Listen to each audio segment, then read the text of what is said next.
Hola, buenas noches, profe. Esta es la presentación de mi trabajo final, presentada por Juan Pablo Ramos Orozco. Y a este trabajo lo titulé La palabra como última patria. Ese es el trabajo sobre el escritor Roberto Bolaño. Entonces, si es la literatura no es una carrera profesional para todos, y muchas veces los escritores terminan marginados y su único refugio es la escritura, la cual termina siendo su único hogar. De esta podemos hablar medianamente em, que estos relatos de Roberto Bolaño, 3 cuentos que escogí, dejan de ser una búsqueda de fama o éxito profesional para pues convertirse muchas veces en una necesidad de vida o muerte. Em, en este caso escogí los cuentos Sensini, Enrique Martini, Vagabundo en Francia y en París.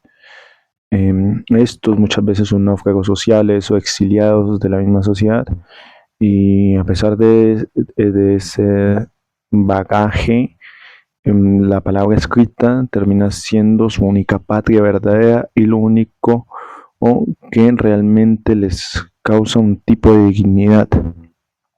Entonces, marco teórico en la identidad narrativa de Paul Ricoeur, y pues trabajo sobre los puntos específicos de mismidad, ipseidad, alteridad y adscripción.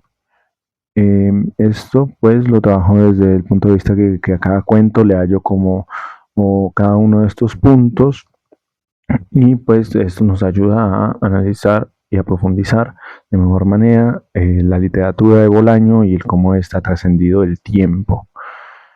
Entonces, pues esta teoría nos dice prácticamente de que eh, nosotros no somos seres que tenemos identidades fijas, sino que comprendemos a través de los relatos que construimos sobre nosotros mismos.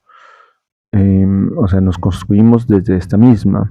Y entonces Paul Ricoeur nos da 4 conceptos clave: la mismidad, que son nuestras condiciones físicas y materiales dadas; la ipseidad, que es nuestra capacidad de mantener una promesa con el tiempo; la alteridad, que es el encuentro con el otro, el cómo el otro nos afecta; la adscripción, que es hacernos responsables de nuestras propias acciones o aquello que se nos atribuye. Bien, entonces pasamos al análisis del cuento Sensini.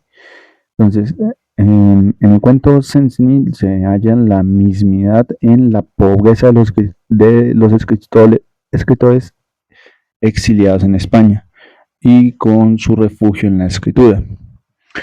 Entonces, pues en este mismo, pues vemos también la ipsedad en su estado más puro, que es que Luis Antonio Sensini es un escritor exiliado, empobrecido, pero mantiene su firme promesa de ser escritor, para no traicionar su vocación ni su alma.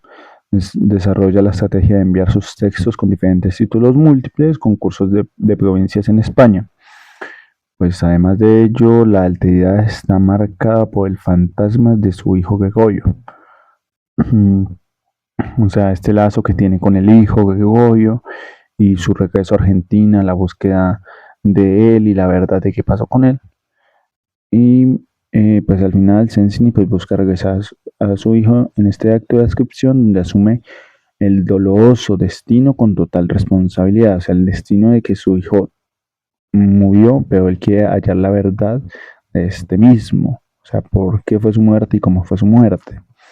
Entonces, en la diapositiva 5, que ya pasamos al cuento de Enrique Martín, lo que vemos es que en este segundo cuento nos presentan el lado trágico, solitario, la marginalidad, en el cual Enrique pues amaba la poesía, pero no tenía nada de talento. El mismo narrador lo dice, que era desastroso, que sus textos no eran buenos y que trataba de imitar.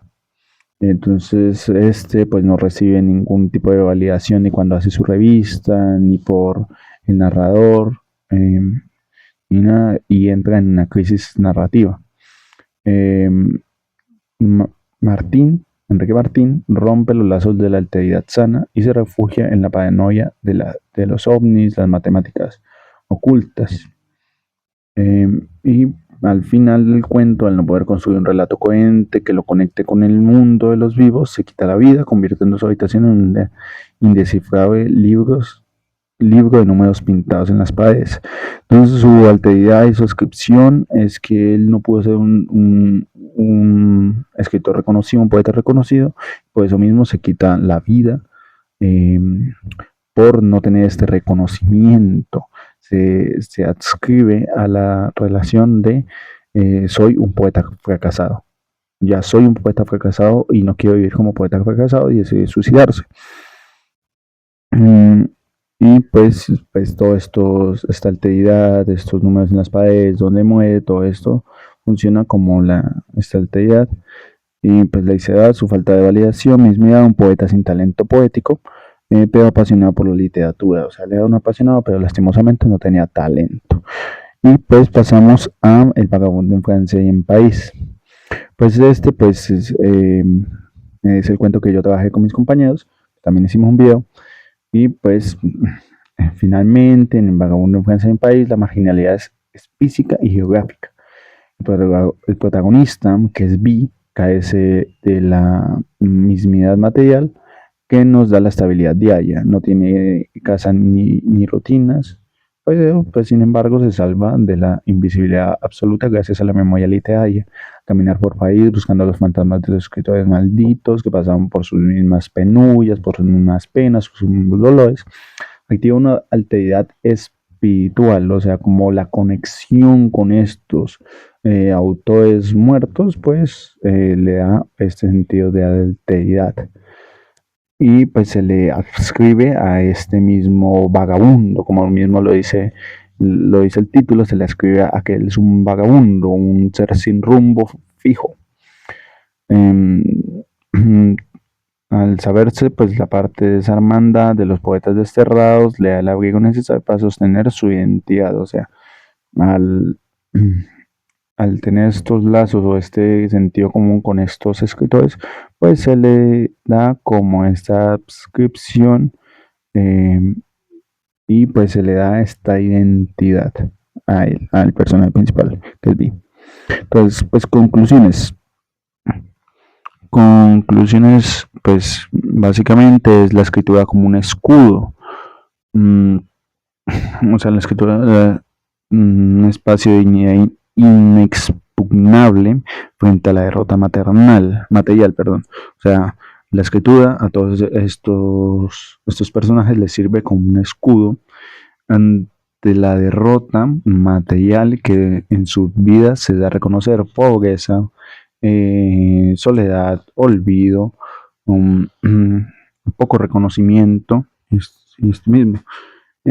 Animales narrativos, la necesidad de contar historias para dar sentido al sufrimiento. O sea, ellos buscaban siempre contar algo para darle sentido a su propia existencia o a su propio sufrimiento.